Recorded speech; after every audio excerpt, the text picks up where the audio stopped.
আগরতলাত বাংলাদেশের সহকারী high commissioner উগ্রবাদী হিন্দুলার হামলা ভাঙচুর এবং বাংলাদেশের জাতীয় পতাকা নামাইয়ের সিঁড়ি ফেলাইবের ন্যাক্কারজনক ঘটনার প্রতিবাদে বিক্ষোভ মিছিল করছি কোতোয়ালি থানা বিএনপির সাবেক সাধারণ সম্পাদক আলহাজ জাকির হোসেনের নেতৃত্বে।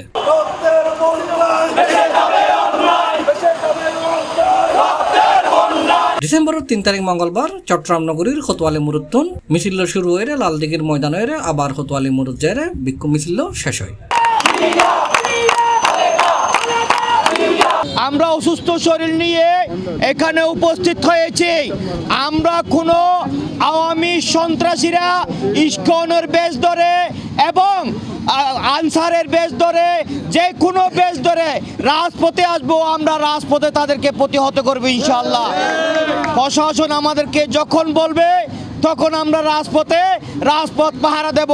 সেই দিন চিন্ময় দাসকে যখন আনা হয়েছিল চট্টগ্রামে, আমরা কোতোয়ালি থানা বিএনপির নেতৃত্বে এই চট্টগ্রামে নিউ মার্কেট এবং কোতোয়ালি লালদিঘি সহ এই ফাতেরগাঁও সহ সব জায়গায় আমরা পাহারা দিয়েছি, মিছিল করেছি, মিটিং করেছি।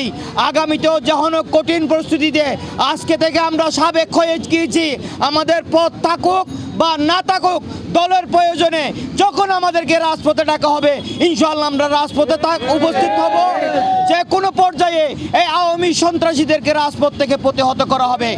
এ সময় কোতোয়ালি থানা বিএনপির সাবেক সাধারণ সম্পাদক আলহাজ জাকির হোসেনের নেতৃত্বে উপস্থিত আছেন ফিরিঙ্গি বাজার ওয়ার্ড বিএনপির সাবেক সভাপতি আক্তার খান, আলমগীর, মোহাম্মদ সেলিম, মোহাম্মদ হাশেম, জায়েদ আহমদ, আবু নাসের সাজ্জাদ, মোহাম্মদ মিয়া, মেজবাউদ্দিন মিন্টু, ইমরান সিদ্দিকী জ্যাকসন অ্যান্ড মোহাম্মদ রিমন, আব্দুল্লাহ আল হাসান, সোনামানিক সহ আরো বহুত কেউ। এই সময় তারা উপস্থিত বিক্ষোভকারীরা বাংলাদেশের সহকারী হাই কমিশনার হামলা এবং জাতীয় পতাকার অবমাননার প্রতিবাদে বক্তব্য রেখে তারা হই বাংলাদেশের সার্বভৌমত্ব রক্ষার্থে তারা সর্বদা রাজপথে থাকিব।